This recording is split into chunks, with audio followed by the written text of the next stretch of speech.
سیدنا ابن عباس سے مروی ہے کہ رسول اللہ صلی اللہ علیہ وسلم جب رات میں تہجد کے لیے کھڑے ہوتے تو فرماتے اللہم لک الحمد انت قیم السماوات والارض انت قیم السماوات والارض ومن فیہن ولک الحمد لک ملک السماوات والارض ومن فیہن ولک الحمد انت نور السماوات والارض ولك الحمد أنت ملك السماوات والأرض ولك الحمد أنت الحق ووعدك الحق ولقاؤك حق وقولك حق والجنة حق والنار حق والنبيون حق ومحمد صلى الله عليه وسلم حق والساعة حق اللهم لك أسلمت وبك آمنت وعليك توكلت وإليك أنبت وبك خاصمت وإليك حاكمت فاغفر لي ما قدمت وما أخرت وما أسررت وما أعلنت أنت المقدم وأنت المؤخر لا إله إلا أنت۔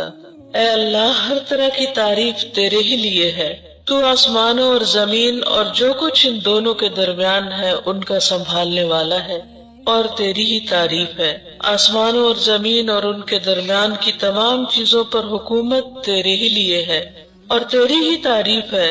تو نور ہے آسمانوں اور زمین کا، اور تیری ہی تعریف ہے۔ تو بادشاہ ہے آسمانوں اور زمین کا، اور تیری ہی تعریف ہے۔ تو سچا ہے اور تیرا وعدہ سچا ہے، اور تیری ملاقات برحق ہے، اور تیری بات سچی ہے، اور جنت برحق ہے اور دوزخ برحق ہے، اور تمام پیغمبر سچے ہیں، اور محمد صلی اللہ علیہ وسلم سچے ہیں، اور قیامت برحق ہے۔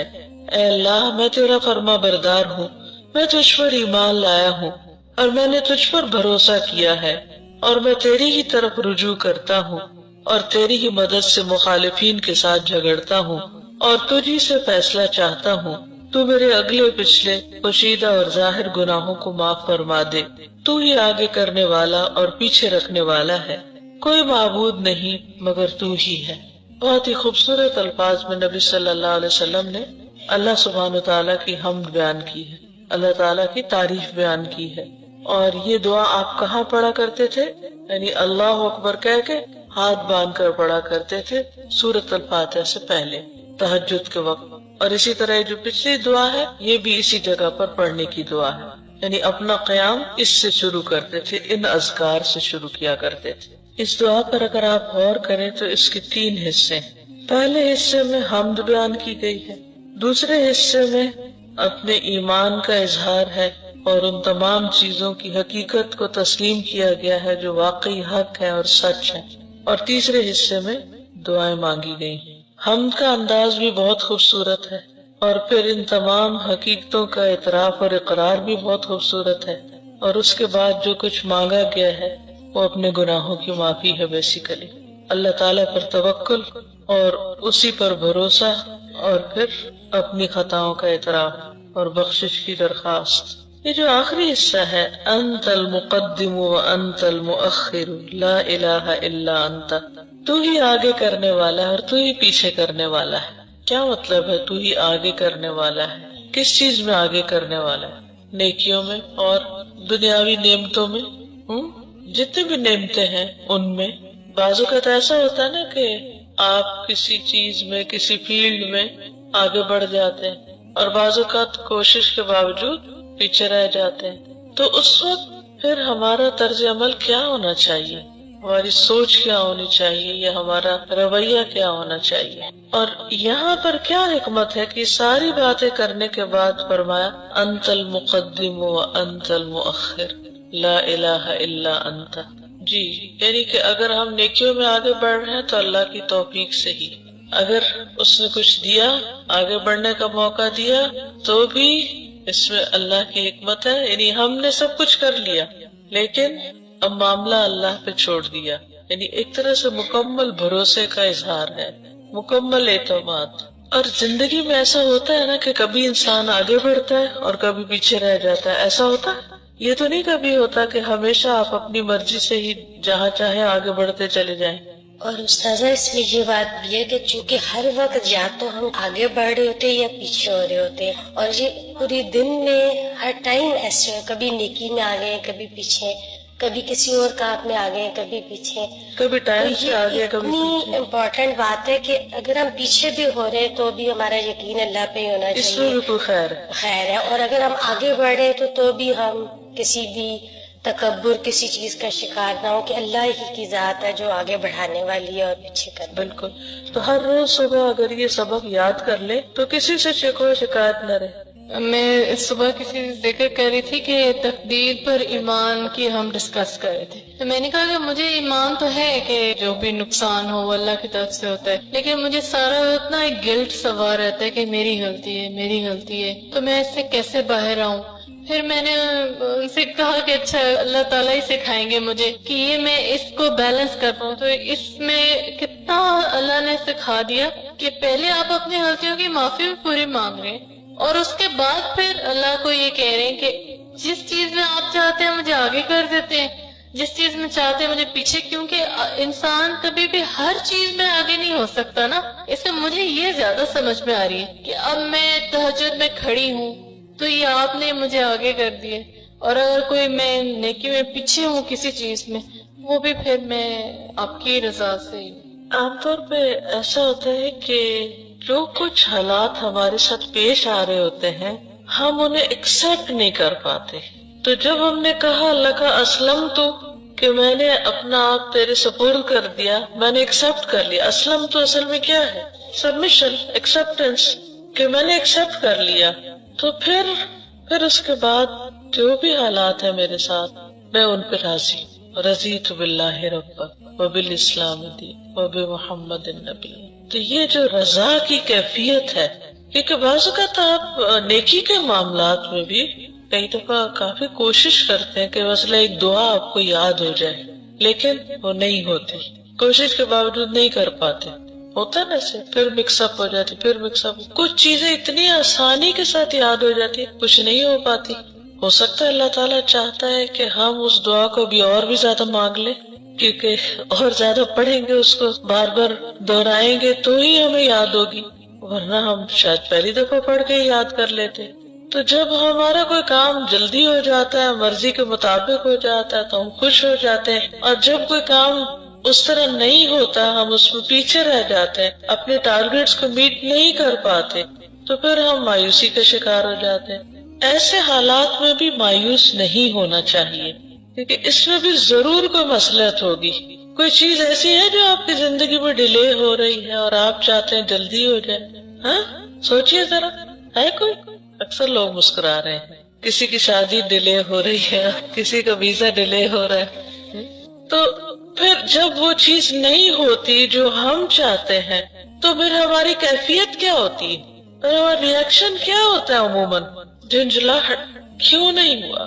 اب اس کو ہو جانا چاہیے. صبر نہیں رہتا نا. انت المقدم و انت المؤخر. اس ڈیلے میں بھی فائدہ ہے، اور اس وقت نہیں سمجھ آتا کہ اس میں کیا فائدہ ہے. کئی سال بعد جا کے سمجھ آتا ہے اس قدر فائدہ تھا. مثلا آپ کو کچھ نئی چیز سیکھنے کا موقع مل جاتا ہے، کوئی ایسی چیزیں انسان کو حاصل ہو جاتی ہے کہ جو جلدی میں تو ہو ہی نہیں سکتی تھی.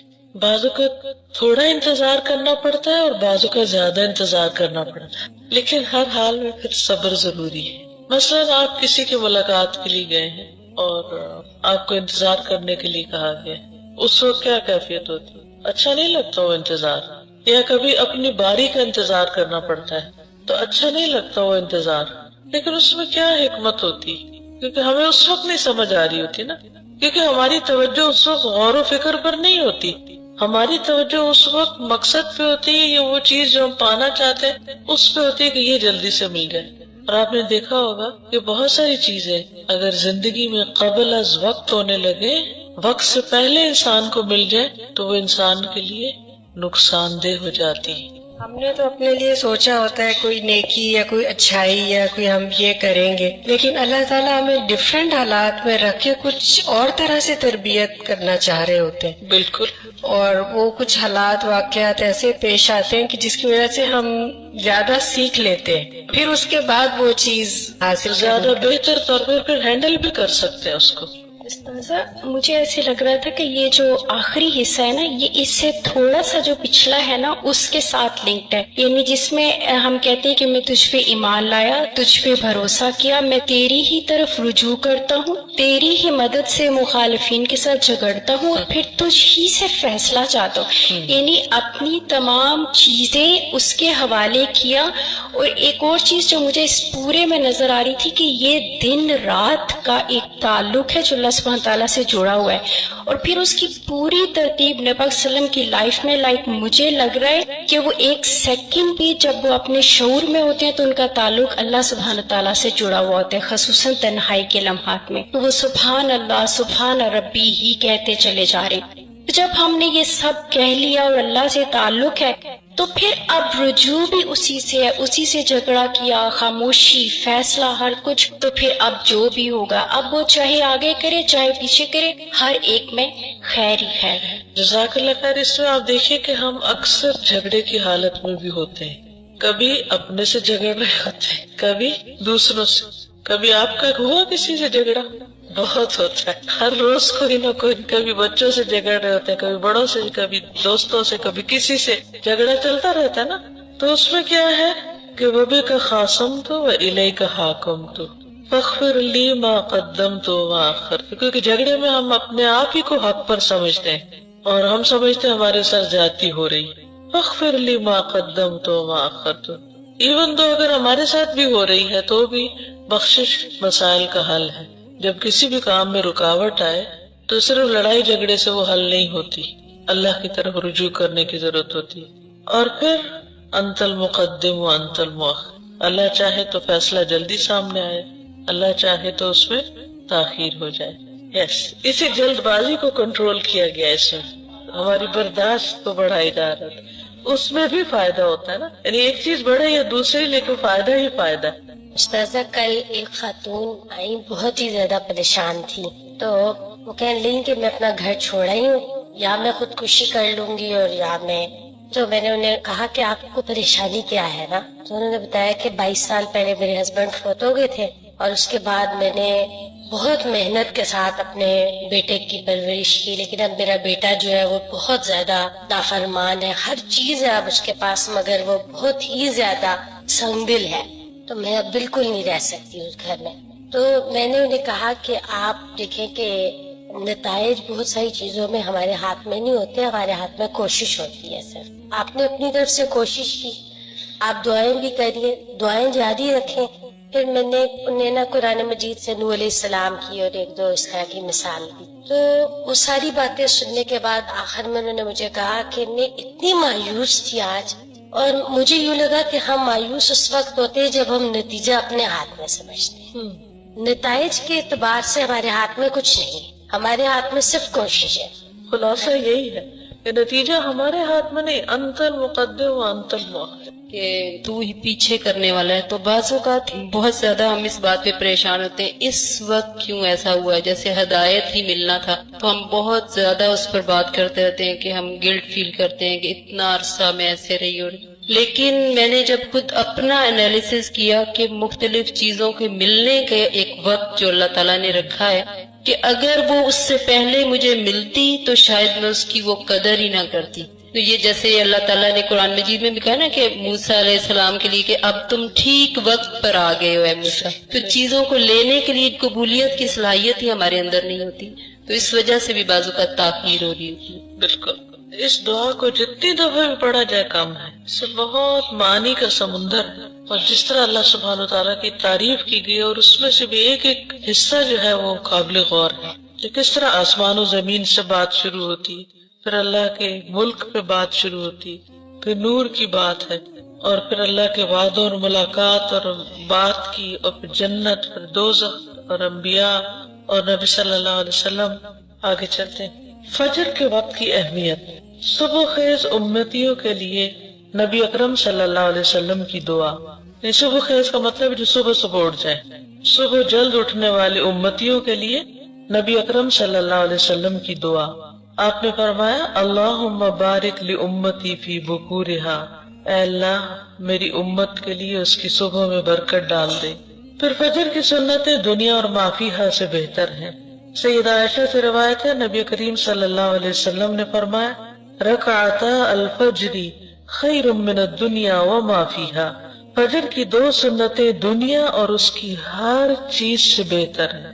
دنیا میں آپ کو کیا کیا پسند ہے، کیا بہت قیمتی لگتا ہے، اس کے بارے میں سوچیے، اپنے دماغ میں سوچ لیجیے کہ کیا کیا چیز آپ کو بہت پریشیس لگتی ہے اور آپ اس کو کسی قیمت پر کھونا نہیں چاہتے۔ اب اس سے کمپیریزن کر کے ان 2 رکعتوں پر آ جائیے کہ یہ پڑھنی نصیب ہو گئی تو گویا سب کچھ مل گیا۔ دنیا میں جو کچھ بھی ہے صرف ہمارے لیے پریشیس نہیں، مثلاً آپ میں سے ہر ایک نے اپنا اپنا پریشیس چیز کا سوچا، اب سوچئے جو سب کا پریشیس ہے اس سے بھی زیادہ یہ ہے، اور پھر صرف اس ہال میں بیٹھے ہوئے لوگ نہیں، پوری دنیا میں جو کچھ ہے، جو خزانے ہیں، چاہے وہ پیٹرول کے خزانے ہیں یا سونا ہے زمین میں، یہ کچھ بھی دنیا اور ما فیہا جو اس کے اندر ہے ہر چیز سے بہتر ہے یہ 2 رکعتیں۔ اور کتنے بدبخت ہیں وہ لوگ جو فجر کے وقت سوتے رہتے ہیں اور ان 2 رکعتوں سے محروم ہو جاتے ہیں۔ تو فجر کے لیے بر وقت اٹھنا بہت بڑی سعادت کی بات ہے۔ اگر وسلم تامتن تامتن تامتن، جس نے فجر کی نماز باجماعت ادا کی، پھر سورج طلوع ہونے تک بیٹھا اللہ کو یاد کرتا رہا، پھر 2 رکعت نماز ادا کی یعنی اشراق، تو اسے مکمل ایک حج اور ایک عمرے کا ثواب ملے گا۔ اور رسول اللہ صلی اللہ علیہ وسلم نے تاکید کے لیے لفظ تامتن تامتن تامتن یعنی 3 بار یہ بات دہرائی تاکہ شک نہ ہو کسی کو کہ ملے گا یا نہیں ملے گا۔ کتنے لوگوں کو عمرہ کرنے کا شوق ہے؟ سب کو شوق ہے۔ اگر وہاں نہ جا سکے تو اللہ تعالیٰ نے محروم نہیں کیا اجر و ثواب سے۔ آپ روز کمائیں ثواب، نیکی کمانے کا کتنا اچھا طریقہ ہے۔ اب آپ کہیں گے نہیں ہمیں تو وہ ہماری ڈیوٹی لگ جاتی ہے اور ہمیں تو صفائی کرنی ہوتی ہے اور ہمیں تو ناشتہ دینا ہوتا ہے، اور اتوار کے دن گھر والے سو رہے ہوتے ہیں نا، ناشتہ تو نہیں مانگتے، اس دن آپ مصلی پہ بیٹھ جائیے۔ اور پھر اس کے علاوہ بھی جیسے 100 دفعہ سبحان اللہ و بحمدہ اور 100 دفعہ لا الہ الا اللہ وحدہ لا شریک لہ، اور اسی طرح کے جو بھی ذکر اذکار ہے، اگر ہر روز عمرہ نہیں کر سکتے تو ہفتے میں 1 دفعہ تو کر لیجئے، ٹھیک ہے نا، انشاءاللہ۔ عمرو بن عبسہ سے روایت ہے کہ رسول اللہ صلی اللہ علیہ وسلم نے فرمایا جب بھی سورج چڑھتا ہے اللہ تعالیٰ کی ہر ایک مخلوق اس کی تسبیح بیان کرتی، لیکن شیطان اور اولاد آدم میں سے آدھا قسم کے لوگ نہیں کرتے۔ میں نے سوال کیا آدھا قسم کے لوگ سے مراد کون ہے؟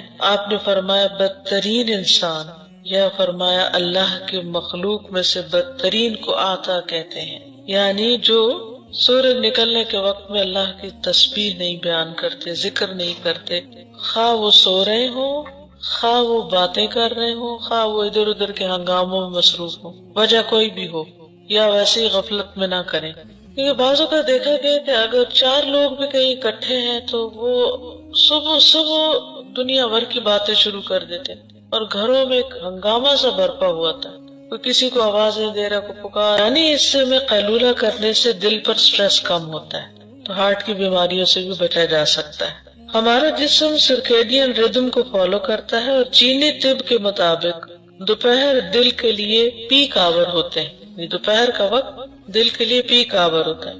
دل کو مضبوط رکھنے کے لیے اس وقت آرام کرنا فائدہ دیتا ہے۔ اسٹڈی سے یہ بات سامنے آئی ہے کہ ہر روز 30 منٹ قیلولہ کرنے سے انسان کے دل کی بیماری میں مبتلا ہونے کے چانسز کم ہو جاتے ہیں، یعنی جو لوگ آدھا گھنٹہ آرام کرتے ہیں دن کو، ان کے اندر یہ بیماری نہیں ہوتی یا بہت کم ہوتی ہے۔